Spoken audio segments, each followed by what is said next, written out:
Біз бүгінгі телемарафондағы жұмысымызды жалғастыра отырып, Қазақстан Халқы Ассамблеясы жанынан құрылған ғылыми сарапшылық кеңестің жұмысына да аз-кем тоқталып өтейік Жансая. Жалпы ассамблея жанындағы Қазақстанның этносаясатын ғылыми тұрғыдан зерттеу кеңесі 2009 жылы құрылғанын бірі білсе, бірі біле бермейді. Кеңес қоғамдық келісім мен жалпы ұлттық бірлік мәселелерін елдің ақпараттық кеңістігінде дәріптеуді мұрат еткен. Сондықтан ол жерде мемлекеттік этносаясат пен этносаралық қатынастарды өзің айтпақшы ғылыми тұрғыдан зерттеп, сараптау ұдайы жүргізіледі. Және оның нәтижелері мен ұсыныстары бойынша ассамблея тиісті шешімдерді ұдайы қабылдап отырады. Бұл реттегі атқарылып жатқан жұмыстарды қазір бірге аймақтардағы әріптестеріміз айтып беруге дайын. Ендеше әріптестер, сөз кезегі өздеріңізде. Қайырлы күн, мереке құтты болсын. Рахмет. Қазақстан Халқы Ассамблеясының жанындағы ғылыми сарапшылық кеңес құрамында 51 сарапшы бар. Олардың 28-і ғылым докторы, 15-і ғылым кандидаты. Сонымен қатар депутаттар мен қоғам қайраткерлері де осы құрылымның қатарына қосылған. Олар қоғамдағы өзекті мәселелерді зерттеумен айналысады. Жалпы еліміздің әр аймағындағы 18 ғылыми сарапшылық топқа 280-ге жуық сарапшы біріккен. Ал Қызылорда облысында Қазақстан Халқы Ассамблеясы жанындағы ғылыми сарапшылық топтың құрылғанына 10 жылдан асты. Бұл құрылым этносаралық келісім мен қоғамдық тұрақтылықты нығайту жолында маңызды ғылыми жобаларды үйлестіреді. Мысалы, былтыр өңірде Кавказ халықтарының Қазақстанға қоныс аударуы туралы тақырып аясында республикалық конференция өтіп, ғылыми жинақ жарық көрді. Ал биыл ассамблеяның 30 жылдығына орай жас ғалымдардың клубы құрылып, олардың арасында ғылыми жоба байқауын ұйымдастыру жоспарланған. Сонымен қатар сыр өңіріндегі этностардың тарихы тақырыбында Қазақстан Халқы Ассамблеясының 30 жылдығына арналған жинақ шығару жұмысы да қолға алынған. Бұл жөнінде толығырақ ғылыми сарапшылық топтың жетекшісі Айтжан Оразбақовтан сұрасақ, жалпы осы ғылыми жинақта алдағы уақытта қандай тың деректерді қамту көзделіп отыр? Тың деректер әрине көп болады. Олардың деректердің басым көпшілігі архив сөрелеріне алынған материалдар. Ал бұл материалдар жақсы сараланды деп айтуға болады. Өйткені Қызылорда облыстық Қазақстан Халқы Ассамблеясы жанындағы ғылыми сарапшылық топтың негізін университеттің ғалымдары, ғылым кандидаттары, ғылым докторлары құрайды. Солардың басшылығымен осы жұмыс атқарылып жатыр. Біздің бір ерекшелігіміз бар. Қызылорда облысында 11 этномәдени орталық бар ғой. Біз әрбір этномәдени орталыққа 1-2 ғалымнан бекітіп қойғанбыз. Олар сол этномәдени орталық кездесу өткізетін болса, ұлттық мейрамға байланысты іс-шара өткізетін болса, сол іс-шарада баяндама жасайды, және сол іс-шараның қорытындысы бойынша бұқаралық ақпарат құралдарында материалдар шығарады. Сондықтан бұл ғалымдардың көптеген жинақтаған материалдары бар. Сол материалдың арқасында біз үлкен топтама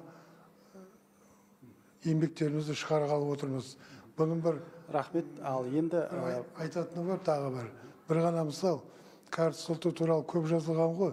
Бірақ осы біз архивтен Кәріс ұлты туралы бір материал таптық. Өйткені Қызылорда облысы 38-ші жылы құрылды ғой. Сонда обкомның бірінші жиылысында осы кәрістерді орналастыру туралы материал қаралған екен. Солда мынандай бір мәліметтер келтірген. Қызылорда облысы территориясына 50 мың кәріс ұлтының өкілі көшірілген екен. Рахмет сұхбатыңызға. Бізде уақыт шектеулі, сондықтан жалғастырайық. Бүгінде Қызылорда облысында 30-дан астам этнос өкілі тату-тәтті ғұмыр кешіп жатыр. Олар сыр өңірінің білім, ғылым, мәдениет және экономика салаларына сүбелі үлес қосып келеді. Қазірдің өзінде облыстық достық үйінде 11 этномәдени бірлестікке арналған кабинеттер жұмыс істейді. Ал бүгін Қазақстан халқы бірлігі күні Қызылордада достық үйінің іргетасы қаланды. Бұл нысан жыл соңына дейін пайдалануға беріледі деп күтілуде. Ал мен енді сөз кезегін Ақтөбедегі әріптесім Мансұр Есқожинға беремін. Мансұр, сізде қандай ақпарат бар? Таным өзің барда өлем, сен де өлем, сен де көрем, не көрсем, бар жасында маған берем. Рахмет Нұрлан, мереке құтты болсын. Әңгімеге арқау болған ғылыми сарапшылық кеңестің Ақтөбе облысындағы тобы құрамында 12 сарапшы бар. Сарапшылық кеңестің басты мақсаты этносаралық қатынастағы мемлекет саясатын ғылыми негізінде сүйемелдеу. Мен қасында қазір сарапшылық кеңестің облыстық тобы төрағасының орынбасары Үмбетхан Сәрсенмен бар. Үмбетхан Қуандықұлы, кеңес жалпы ұлттық бірлік мәселесін саралап келеді. Әсіресе ел тану, қазақ тану бағдарламасы аясындағы бірқатар ғылыми зерттеулердің болған аян нәтижесімен қай жерде танысуға болады? Біздер осы мына Қазақстан Халқы Ассамблеясының 2026 жылға арналған тұжырымдамасы негізінде жұмыс жасап жатырмыз. Осы уақытта біздің Ақтөбе облысы бойынша Қазақстан Халқы Ассамблеясы жанындағы ғылыми сараптамалық тобының мүшелігіндегі ғалымдардың ұзақ жылдар бойғы зерттеу нәтижесінде 10-ға жуық монография және кітаптар жарық көрді. Бұлармен мына республикалық кітапханаларда және сонымен қатар біздің ғалымдарымыз осы жоба аясында мына ұлттық қоғамдық саяси журнал Ақиқат журналында және басқа да республикалық басылымдарда осы зерттеу нәтижелерін жариялап келе жатыр. Бұдан да басқа тағы бір жақсы жаңалығыңыз бар. Биыл осы жастардың басын қосып жатырсыз, иә? Біздер мына мемлекет саясатының бағытында осы Қазақстан Халқы Ассамблеясының тұжырымдамасы негізінде осы өңірдегі ғылыми сүйемелдеу жұмыстарын жетілдіру мақсатында Ақтөбе облысы Қазақстан Халқы Ассамблеясы жанынан жақсы осы ғылымдағы білікті жастарды жинақтап, жастар клубын құрды, ғылыми клубын құрды жастардың. Осы бағытта әрмен қарай жұмысты жетілдіру жоспарланып отыр. Сәттілік тілеймін, және де сұхбатыңызға рахмет, мереке құтты болсын. Құрметті көрермен, ал мен бүгінгі мерекеге орай Ақтөбеде ұйымдастырылған шараларға тоқталып өтсем, біз қазір Қазақстан халқына 1000 алғыс стелласы алаңында тұрмыз. Мұнда халықтың қуаты бірлікте атты бұқаралық салтанатты бағдарлама өтті. Мерекелік концерт барысында қолөнершілердің және этномәдени бірлестіктердің қолданбалы өнерінің жәрмеңкесі ұйымдастырылған. Түске дейін триатлон паркінде Қазақстан Халқы Ассамблеясының 30 жылдығына орай республикалық бірлік жарысы болды. Онда 300-ге жуық спортшы күш сынасты. Мұндай салтанатты шара 100-ге жуық этностың басы қосқан Ақтөбе облысының барлық ауданында өтіп жатыр.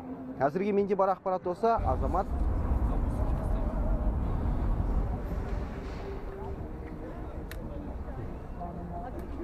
Әріптестер, сіздер жаңа біздің өңірлердегі, дәлірек айтқанда сыр өңіріндегі Ақтөбе аймағындағы әріптестеріміздің тікелей байланысын көрдіңіздер.